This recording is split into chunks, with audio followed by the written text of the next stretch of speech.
San Antonio's sports station. Ticket 760 and ticket760.com. It's the show with Geoff Sheen. You can tweet at me, Geoff Sheen 760. Super Bowl Sunday. Our coverage begins at 1 o'clock, kickoff at 5:30. In fact, this is always how it works. And you'll see it on TV as well. Our pre-game coverage starts at 1, then our real pregame coverage starts at 4, and then the kickoff's at 5:30.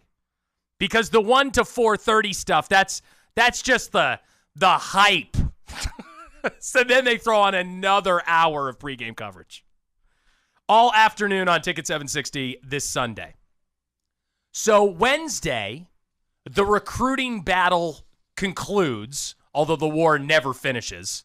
But the recruiting battle concludes. We'll be out at the Palladium with the UTSA Roadrunners. Larry Coker will be joining us. Lynn Hickey will be on the show with us as they'll be announcing their class.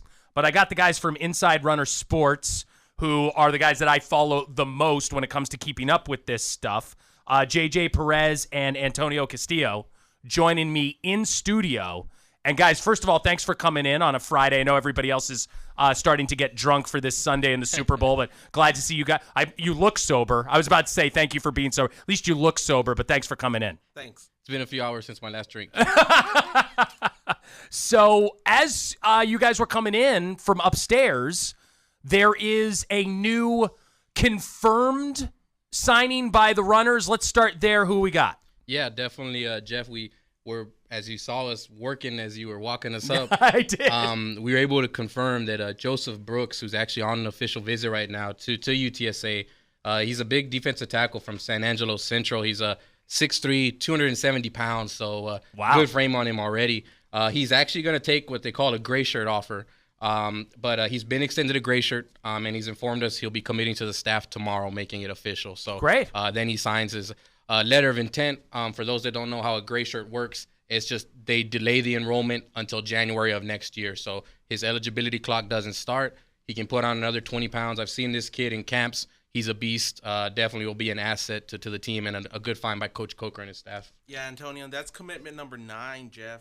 Number 9 to the class so far. And it's one of those situations where we have a dozen kids on campus right now. On official visits, so it may not be the last verbal commitment of the class. I mean, I know probably staff is hoping that it's not. So it's really the start of a really huge weekend for Coach Coker and the staff. Yeah, and it seems like the guys that have made solid commitments, it's really all across the board: quarterback, D-tackle, tight end, offensive tackle, linebacker, wide receiver. So it's not like they're just kind of getting one particular guy. They've got guys that could hopefully for them fill in, as spots open up all over the depth chart. Yeah, no, you're right, Geoff. And actually, it goes back to the class. For next year's seniors to be unofficially, there's 36 seniors. So the numbers are very tight this year. And we've heard from the beginning of the spring, going back to March, April, that the class was going to be as small as 9 scholarships. As of recently, they've had a couple of decommits. Right. And now we're hearing this class can be anywhere from 12 to 15 scholarships. Okay. So, but you're right. They had key areas like JJ has pointed out, but they're not loading up on 5 offensive linemen or 4 defensive linemen. They just don't have the numbers. Yeah, so let's talk about those decommits for a second, because there are 3 of them that were very recent. 2 of them kind of make sense to me in that you got one kid, a safety going to TCU. You've got a receiver going to Oklahoma State. But the one that really struck me was this kid, Tank Kelly, cornerback, going to Fresno State. You usually don't see an in-state kid going to a California school and having it be, Fresno State. Now, granted, I actually had a stop where I worked for the sports radio station that had those Bulldog games. It's a good program and everything, but that's a random school to lose out to. What happened there? Right, and it came in a part of the week where they lost 3 of those guys in the span of 4 days, so it was kind of like, wow, what's going on? But really, it's just each individual player. Those list of decommits, they had personal reasons why they elected to choose that. I mean, Tank Kelly's a good kid. We spoke with him numerous times. California won him over when he went and visited, and it was a tough decision for him. Same thing with Traven Howard from Longview. I mean, TCU's a good program, and for UTSA to be able just to go against those kind of schools, this isn't the first recruit UTSA has lost to them, and it's probably not going to be the last. So it's just a situation where Coach Coker and his staff keep plugging away, Antonio. And I mean, I know we talked about this at length, but it's the nature of the beast when it comes to recruiting, isn't it? It is, guys, and that's where UTSA isn't at that level yet, Jeff, where they're going to be able to hang on to every kid. Yep. But it's really a compliment that shows you all the other programs, how they're looking at, hey, UTSA offered that kid. We need to take a look at this kid. And on Tank Kelly, one other note too, Jeff, is Fresno State, for the most part, they lost 2 of their last 3 games. It was a top 25 team. Right. Oh, yeah. Guy as high as number 15. Right, yeah. They're going to have a first-round quarterback probably in David Carr's younger brother, Derek Carr. Yep. So we were surprised. Tank Kelly had been committed for over 6 months, so it was a tough blow. But like the coaches say, they want guys who are going to be here, and you move forward and win the day. Now, when you are going up against the TCUs, Oklahoma State, I mean, we're talking about Big 12 schools. How much of that, in both of your estimations, is the Coker factor? I think it's huge. I mean, Larry Coker walks into a room, and the first thing you notice is his national championship ring for Miami. I mean, he stole the show at Conference USA Media Day. He was the center of attention. I mean, he has a presence and a persona that kind of dominates a room. And for a young kid who's looking somewhere to pick where he's going to live the next 4 years of his life, 5 years of his life, it's really a key factor for UTSA. That, and the fact UTSA's posted winning records the last 3 years, they're able to offer potential playing time immediately. So all of the major factors that a kid looks for when choosing a school are here at UTSA. And the surprising thing is that the kind of rise to this level has happened so quickly, in the fact that who would have thought UTSA would have gone toe-to-toe with TCU and Oklahoma State in just their 5th recruiting class, Antonio? Yeah, you wouldn't think that at all. Exactly, and that's where it's astronomical after only 3 years of playing. But to touch on Larry Coker real quick, Jeff, this class alone, at least 3, potentially 4 kids, all these kids were at least 4 or 5 just 4 or 5 years old when Coach Coker was at Miami. Right. So a lot of them really can't say, yeah, I remember Larry Coker, but Yeah. you would be surprised. 3 or 4 kids have told us in recruiting them. And I don't know if you've seen the 4 Letter Network's documentary on Miami, the U. Right, yeah, sure. And at the end, it mentions Larry Coker's name, Yep. right, winning the national championship.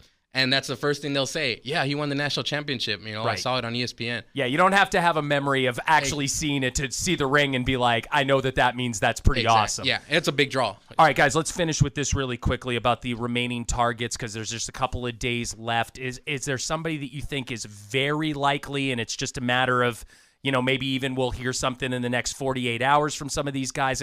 Let's hear a couple of names and where they play. Yeah, Daniel Gresham, the number 1 rated fullback in the nation, is down between UTSA and SMU right now. It's just a matter of time. He's at SMU this weekend. He's on an official visit there, and he's probably one of the top targets remaining, Antonio. I think you want to run down the name of these other Yeah, the other ones, Jeff, Stanley Dye. He's actually a great athlete. Has actually been timed as fast as a 4.37, a cornerback from out of Florida. Flying. Coach Coker using those routes along with DB's coach, Jeff Popovich. He's actually a Marshall commit currently on campus. Xavier Washington, he's currently a DN from Cedar Hill, state runner-up, if I'm not mistaken, is actually visiting Northwestern right now as we speak. He told us UTSA is one of the schools he's strongly considering, has built a good relationship with the staff. Marcus Davenport, one of the local San Antonio recruits from Stevens, San Antonio Stevens, he's actually a UNLV commit. They moved in late on him. He's currently on campus trying to flip him. 1 or 2 more names for you. Philip Haynes, an offensive tackle. It's UTSA is in his final 4, waiting to hear word on him. And another one that's on campus right now that we didn't have on the list as we were working is Joseph Salazar, a 6'5", 220-pound defensive end out of Atascocita High School, where UTSA has a commit already. He is also committed to UNLV. So UTSA, as we tweeted earlier, has 3 commits who are committed elsewhere right now on campus, 2 to UNLV and 1 to Marshall. So really good stuff. Some of these linemen have some beef on them, huh? Yeah, they sure do. I mean, that's really, you watch them right now. Some of these guys, it's like, okay, you can tell that they're still in their infancy as a big-time program because size, especially when somebody like Oklahoma State comes in. But that's a lot of beef. That's a lot of guys that stand shoulder to shoulder with some of these other schools that they're taking on from other conferences. It is. And with Salazar, who's at 220 pounds, he doesn't look it because he's so rangy at a legit 6'5". But you give him a year, and a shout-out to the strength and conditioning coach, Charlie Dudley, who has no neck. I mean, man, he's going to easily be up to 230, 240 after 1 year of redshirting, if it is that he does take the offer to UTSA. Yeah. All right. Guys, really appreciate it. Inside Runner Sports, this is where I check in. I've talked with you guys off the air plenty of times and seen you at UTSA games, but, keeping up with this stuff, you guys do an amazing job, and especially when it comes to the recruiting and all these types of things.